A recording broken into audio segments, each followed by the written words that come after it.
Trisac. L'original.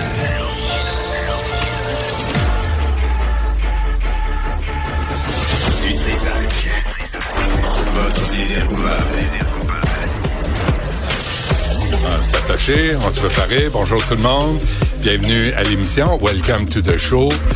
Je ne sais pas, moi je me fais slacker de main. Je vais peut-être aller travailler dans les radios anglophones. Ben, tu maîtrises très bien ton anglais. Oh, very good. Thank you. Yes. Ouais, Virgin is the radio. Virgin Radio. Puis en plus, les animateurs de radio anglophones à Montréal parlent pas français. Ben non. Ils savent pas ce qui se passe. Je pourrais dire n'importe quoi, puis eux autres peuvent pas me contredire. De toute façon, ça dure 10 secondes leurs interventions. Fait que tu dis, fait beau, fait chaud, clique par la Here's chanson. Sabrina Carpenter's latest hit. Coin. Puis tu dis la fréquence. C'est tout. 92.5. En plus, c'est la grosse voix FM, ça marche. Je pourrais. Oui, tu pourrais. Je le fais même pas. Et tu pourrais. Et pas. Et pelaire. Tu sais d'où je sors ça, cette grosse voix-là, hein? T'en sais d'où? Mon On peut père. le savoir? Non, mon père. Ah, je pense une partie de ton corps. Oh non, pas pantoute. J'ai aucun mérite, hein? J'ai aucun mérite, zéro. Mais... Si mes parents n'avaient pas été un match parfait pour créer un phénomène, j'ai aucun mérite. Tannant. Je suis naturellement... Épuisant. Ouais. Épuisant, fatigant, mouchamard. Vas-y, continue. Non, ça suffit. Non, on aime ta présence. C'est gentil de me dire. Sinon, je ne me présenterai pas. On va parler de jeu à midi. Puis on va voir. Je pense qu'on a un invité. Je suis pas certain. Ça arrive des fois dans ton émission que tu as des invités. Oui, ben ça arrive. Ça arrive. Mais là, ce qu'on avait prévu, je nommerai pas parce que je veux pas le mettre dans le trouble. J'ai eu un message hier d'un restaurateur qu'on avait reçu l'an passé, en 2025. Je sais pas si les Python 5000 ont été réparés. I don't know. You don't know, hein? I don't know either. Puis, fait que le restaurateur m'écrit, il dit, ouais, il y a encore des travaux. Puis là, What? puis, what the zadiki? Puis, vieux du lutte, c'est le vieux du lutte qui m'influence. C'est à cause des crevettes à l'ail. Du riz pis des patates. Ah ouais, donc il y a une brochette. On va-tu en avoir demain? C'est la dernière demain. Y a-tu quelqu'un je pense, le vieux du lutte, personne n'écoute l'émission. Ça se peut pas. Non, tout le monde écoute. Non, je pense qu'ils ont mis de l'argent dans l'émission, mais ils écoutent Radio-Canada. Ben, ça se peut qu'il n'y ait pas le temps d'écouter parce qu'ils travaillent trop fort. Peut-être qu'ils ont la broue dans le toupette. Là, les boss disent, arrête avant. Moi, je suis en train de te sauver, là. Oui, c'est vrai. Sauve. Help me, please. My pleasure. Yeah, you're a fine woman. You're a fine woman. Bon, OK. Alors, qu'est-ce que oui, alors, le restaurateur m'écrit. Les crevettes à l'ail, là. Je réponds, puis je dis, parlons-nous demain, parce que j'aime ça faire des mises à jour avant de me faire slacker demain. Tu sais, puis dire, OK, voici les sujets qu'on a traités, puis ça en est suivi. Est-ce qu'on a aidé? Est-ce qu'on a nui? Est-ce qu'on a nui? Là, c'est aux automobilistes. Je sais pas s'il s'est mouché depuis. Bref, qu'est-ce que je disais? Oui, restaurateur. Fait que bref, il me dit, il m'a écrit, on s'est réécrit. Il dit, finalement, le temps, tu sais, la ville avait prévu de l'aide financière pour les restaurateurs où, après 6 mois, un chantier qui perturbait l'accès des clients à leur commerce. Là, la ville, en catimini, et pour une fois, c'est dans le bon sens, bravo, c'est 3 mois. C'est quand même long, 3 mois. C'est 100 jours. Ou t'as moins de... Mais là, c'est pas 100 jours ouvrables. Hey, c'est-tu Mario Dumont qui déteint sur toi, coudon? J'essaie de fournir une bonne nouvelle. OK, je suis désolée. Puis là, toi, t'arrives, si tu 100 jours ouvrables, je le sais pas. Mettons que oui. Mettons que non, un restaurant c'est ouvert 7 jours par semaine. Oui, mais pas la ville. Mais c'est pas la ville qui est compensée, c'est le restaurateur. Mais pour traiter le dossier. Ah, ça, c'est une autre histoire. Mais là... Ah. Qu'est-ce que t'as comme musique jusqu'à 13h? Tu l'as dit, Sabrina Carpenter. Ah oui. Ça, qu'est-ce que j'entends à la maison? Sabrina Carpenter, ben, je suis pas à jour, hein? Je suis trop vieux, là. En ce moment? C'est... Olivia Dean. Oui, j'ai une collègue qui m'a dit, l'as-tu écouté? Non, je l'ai pas écouté. Un très bon avion Centre Bell en nous. C'est vrai? Oui. Ah oui, les billets sont 1000 piastres pour... Ça doit être très cher. Ouais. Olivia Rodrigo. René Rapp? Ça se peut. Ça me dit rien. Ah, tu connais pas ça? Non. Et Blackpink. Oui, hein, Jessica? Vas-y. Il y a aussi Chappelle Roan. Oui, elle est encore très cool. Là. Bon. Tu connais ça? Moi, je connais même ça. pris sa J'aime défense. beaucoup ça, moi. Oui. J'aime beaucoup Parce que Mario Chaparral. et Alex Dubé aimaient moyen la Ils musique. connaissent rien. C'est deux vieux schnocks. C'est deux vieux, jeunes vieux. Tu sais, ben non, c'est pas l'âge qui compte. T'as raison. C'est le dedans. C'est l'attitude. C'est le ressenti. Et voilà. Je me ressens 54. Non, mais c'est important, ça. Ah! Parce que quand on se sent jeune, on reste jeune. T'as-tu lu ça dans un livre de Et croissance moi, là, j'ai personnelle? tellement lu de psychopop, je peux te sortir toutes les phrases. Si tu veux. Gêne-toi pas. Pardon. Gêne-toi pas. Faisons un spécial.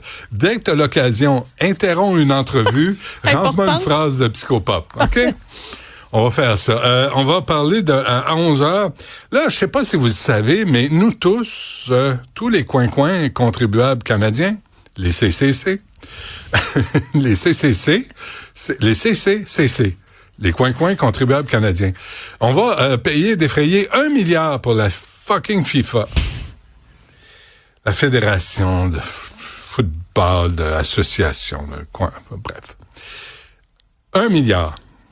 Il y a 6 matchs à Toronto, puis il y en a 7 à Vancouver. 0 à Montréal. Qu'est-ce qu'il y a que j'ai fait? Non, on a refusé. Qu'est-ce qu'il y a? Ah oui, OK, merci. Ah, c'est notre invité de midi. Merci, Jessica. Bon, pour ceux qui n'ont pas le visuel, Jessica est entrée avec des notes et est ressortie du studio. Je suis certain que les gens ont compris Tu en penses? voiture. Ouais. Puis ils disaient, bon, Jessica est rentrée dans le studio. Penses-tu? Elle lui apporte un ajout au menu du jour. T'as pas besoin de sous-titrage? Pas pantoute. OK. Bref, c'est la Coupe du monde, la FIFA 2026. 13 matchs au Canada, 13 matchs au Mexique et 78 aux États-Unis. La FIFA a remis le prix de la paix à Donald Trump, toi. Sont-tu assez pleins de... C'est ridicule. La FIFA, c'est une organisation corrompue à la moelle. Les Jeux du Qatar ont coûté combien en 2022? Un mot, un chiffre, mettons. Ça nous a coûté un rein, un pancréas, puis un poumon. Et un testicule. En plus. 220 milliards. En Allemagne, les Jeux de 2006 ont coûté, et là on parle d'une marge de 2 milliards, entre 2 et 4 milliards, on ne sait pas vraiment. La FIFA marche de même à coups de milliards, puis en 2006, entre 2 et 4 milliards en Allemagne. En 2022, 220 milliards. What the fuck? C'est énorme. Où va cet argent-là? On aura avec nous David Pavot, que j'ai, comme on dit en français, spoté dans un documentaire diffusé sur Planète Plus, un poste que je regarde.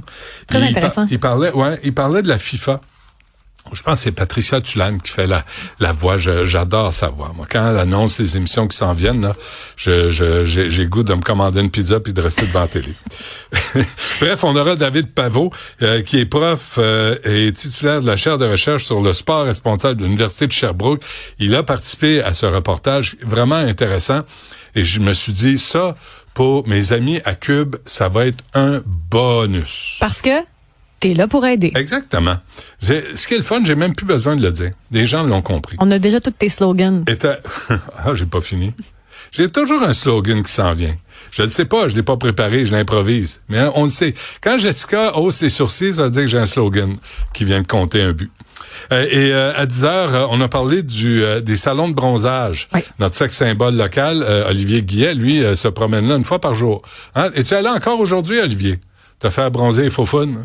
Non. Non? C'est juste pour un petit fond pour l'été. Mais tout le T'as-tu monde un fond? dit ça. Eh oui, Ben j'ai oui. un petit fond. Les gens qui y vont disent ce qu'ils viennent dire pour le Ouais. fond. C'est vrai. Faut T'as faire un fond. attention. T'as un fond de cancer. Mais prends du sprétane. Ça, tu te prépares un fond de cancer. C'est vrai. bon. Mais le Peut-être. sprétane est tellement bon aujourd'hui. sprétane? Ben oui. C'est Ah, un où t'as spray. l'air orange? Non, ça, c'est dans le temps. Dans les années 80-90. Explique-moi. Bon, dans les années 80-90, on était moins à la fine pointe et c'est Ouais. vrai qu'on pouvait avoir l'air orange. Maintenant, il y a tellement de compagnies qui font du sprétane que ça peut avoir l'air naturel.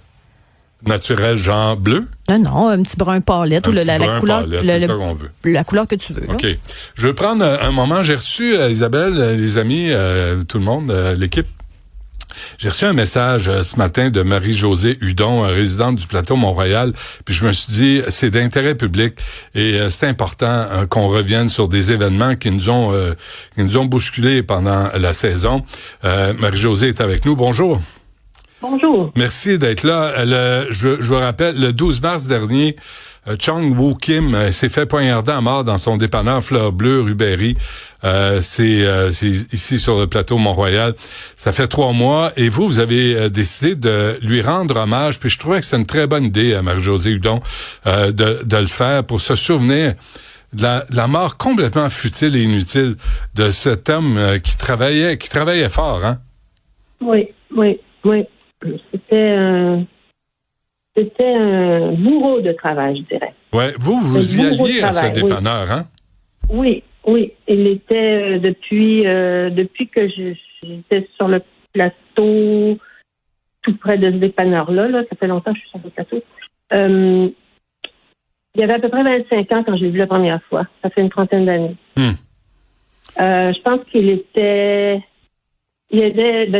c'était une entreprise familiale. Alors, éventuellement, il est devenu propriétaire. Mais les parents étaient toujours autour de ça et travaillaient eux aussi fort que leur fils. Ouais. Et monsieur Chung Woo Kim est décédé un matin à 7h30 parce qu'il y a un type, un crinqué qui voulait de l'alcool, puis il a dit non, je peux pas t'en vendre, puis il a payé de sa vie. Ouais. Là, je voudrais mettre une nuance parce qu'à 7h30, il semble que c'est possible d'acheter de la bière. Je pensais que c'était pas possible. Ouais. Mais ça l'est. Mais ce gars-là, le tueur, était un récidiviste qui avait commis un homicide involontaire, et ils l'ont remis en liberté. Dis-moi pourquoi. Ouais. Alors, il est sorti des écrans radars de la justice. Il faisait à peu près ce qu'il voulait. Même, je pense qu'il a essayé de poignarder déjà du monde avant M. Kemomu. Il y a un hôpital qui a essayé d'alerter la police et ça n'a pas fonctionné. Je veux dire, c'est une série de gaffes, de gaffes, de bavures qui mènent à ça. Là. Ouais. Ça ressemble un petit peu à Samuel Paty, d'ailleurs, en passant. Là. Le gars était vraiment laissé seul dans son dépanneur. Lui-même. Ouais, Samuel Paty, non, c'est une autre histoire, Marie-Josée. Tu sais, il enseignait, puis il y a des gens qui ont dit que il avait sali le nom du prophète, puis là c'était une rumeur, puis c'était même pas vrai. Non, ça a été un carnage de crinqués religieux. Mais encore là, ça reste quand même un travailleur honnête, qui était à ses affaires, qui était silencieux, puis. Est-ce que, savez-vous si la famille continue à travailler dans le dépanneur? Avez-vous un suivi sur la question? Oui, je suis retournée voir qu'est-ce qui se passait, s'ils avaient réouvert ou qu'est-ce qui allait se passer. Et je suis par hasard tombée sur sa veuve avec sa fille. Et ils vont liquider, ils sont en train de liquider tout ce qu'il y a dans le dépanneur. Ah oui, hein? Ah oui, on peut comprendre. On peut comprendre que la famille soit brisée. Oui, et puis je suis rentrée à l'intérieur, j'ai vu la maman du monsieur qui s'est fait tuer, que j'aimais bien parce que elle a vu mon fils grandir. Elle était adorable avec moi. Elle m'a donné une fleur. Il n'y a pas tellement longtemps. Elle m'a donné une fleur. C'était vraiment des gens qui incarnent l'entreprise familiale de Montréal avec toutes sortes de produits, une belle créativité aussi. Elle s'occupait du secteur fleuriste. Alors, il y avait des fleurs dans ce dépanneur-là. Il y avait des produits frais. Il y avait traiteur aussi, il faisait traiteur. Alors, c'est vraiment une perte pour la qualité de vie de tout l'environnement. Oui, tout à fait. Marie-Josée Hudon, merci de m'avoir envoyé ce message. Merci. Est-ce que je peux dire une dernière chose? Allez-y. Il faudrait que l'arrondissement du plateau Mont-Royal lui rende hommage par une plaque commémorative durable. Parce que ça mérite ça. Savez-vous quoi? C'est une très bonne idée. Savez-vous quoi? Demain, à l'émission, on va essayer de parler quelqu'un de l'arrondissement du plateau Mont-Royal. C'est vraiment une très bonne idée parce que c'est un décès complètement inutile. Chung-Woo Kim, qui est, tu sais, puis on parle de diversité, on parle d'immigration, on parle d'accueillir les gens qui s'intègrent à la société québécoise. On avait là un bel exemple de ce qu'on souhaite puis ce qu'on est content d'accueillir ici au Québec. Et Monsieur Kim qui se levait chaque matin pour aller travailler, ben lui, il est décédé pour des raisons complètement inutiles. Je vous invite à aller jeter un coup d'œil parce que l'ergonomie devant le dépanneur, c'est une horreur. Ok, il y a des autobus parqués à peine 4 pieds de la porte d'entrée. Ah oui. Et l'hiver, là, on glisse en dessous des autobus parce qu'il y a de la glace sur les trottoirs. Fait que c'est un secteur dangereux. C'est un secteur où est-ce que la rue Laurier, la rue Berry, ça tourne, les autobus tournent autour. Il y a de plus en plus d'achalandage dans cette station-là. Il faudrait repenser l'ergonomie de ce coin-là, qui mette une plaque à la mémoire de ce monsieur. Très bien. C'est dit. Marie-Josée Hudon, résidente du plateau Mont-Royal. Un mot sur le dépanneur Fleur Bleue, M. Chung-Woo Kim, qui est décédé le 12 mars dernier, qui s'est fait poignarder complètement inutilement. Un gros merci, Mme Hudon. Merci. Merci, au revoir. Bon, ça, je trouvais ça important de le faire. Je trouvais ça important de se rappeler de ce décès. Puis comment on laisse des gens dans la rue qui sont dangereux à cause de la charte, à cause des droits, à cause des juges. Puis c'est pas grave. Puis ben on prend une chance. Puis tu sais le taux de récidive est élevé. Ah ben on va le laisser sortir pareil. Puis là il y a des gens qui payent pour ces décisions-là. Inquiétant. Mais il y a personne de redevable. Il y a personne à qui on peut dire sais-tu quoi, toi tu l'as laissé sortir. Je pense que tu devrais être suspendu 2 semaines. Je pense qu'il devrait y avoir des conséquences quand vous faites des erreurs. Puis vous remettez des fous furieux comme ça dans la rue au risque de la vie et de la santé des gens. Faudrait revoir la réglementation aussi par rapport aux récidivistes. Ouais, ben là, on part de loin. On l'entend chaque matin avec Maxime Delan. Ouais. Puis il y a pas un juge présentement là. Moi je me suis fait interpeller, je vous rappelle, puisqu'on est sur la saison, on est allé voir Paul McCartney, j'étais en ligne et il y a un monsieur qui m'accroche gentiment, puis il me dit Monsieur Dutrisac, vous avez raison à propos des juges. Je suis moi-même un juge. Fait que je disais, êtes-vous sérieux? Je dis, au moins, vous avez un bon goût en matière de musicale. Il est parti à rire, mais il dit, on vous entend, puis vous avez raison. Puis il est temps qu'on revoie la façon de faire des juges. Il est temps que les juges soient redevables de leurs décisions, puis de les libérer sur parole, les libérer en attente de procès, les libérer. Ben, c'est ça. Puis aussi la commission des libérations conditionnelles. Des commissaires qui répondent de rien ni personne devant aucune décision, bonne ou mauvaise. Puis là, tu te dis, ben, il me semble que là, il faudrait qu'il y ait des gens un peu plus redevables. Puis tu regardes l'extrait que j'ai fait passer de Mark Carney en avril 2025. L'économie du Canada va être la plus forte du G7. Puis là, tu sais, puis Jessica me faisait rappeler, ouais, le petit, quand je disais le banquier frustré. Et là, rendu au mois de juin, il y a un journaliste qui dit Monsieur Carney, le Canada est en récession. Puis là, il s'approche. Monsieur Carney, là, il vient têter un spot dans les nouvelles ou à télé. Puis là, quand la journaliste pose la bonne question, comment vous expliquez qu'on soit en récession? Il s'en va. Fait qu'ils font des promesses, ils les remplissent pas. Hier, je n'ai pété une parce qu'il parle. Carney fait des annonces de milliards de dollars comme c'était son argent à lui.